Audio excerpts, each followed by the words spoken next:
Welcome to the Slop Farm. Enjoy the video. You begin by acting now. Press the FN key plus the brightness keys to see if the backlight responds. If nothing changes, open Settings, System, Display, and move the brightness slider while watching the screen. Once done, make sure the current power plan isn't enforcing low brightness. Switch from battery saver or a custom plan to balanced or high performance and retest so you rule out a simple software limit before moving to drivers. You now handle the middle, technical steps. Press Win plus X, open Device Manager, expand Display Adapters, right-click the GPU and choose Uninstall Device.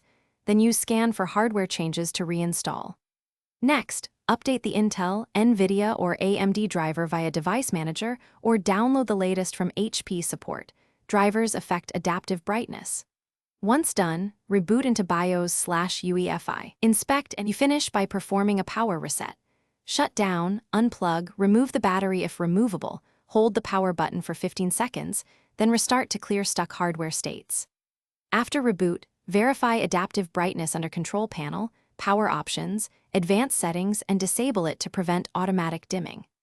If the screen remains dim, connect an external monitor or boot a live USB Linux to determine whether the issue is hardware. This single test quickly separates display failure from software problems.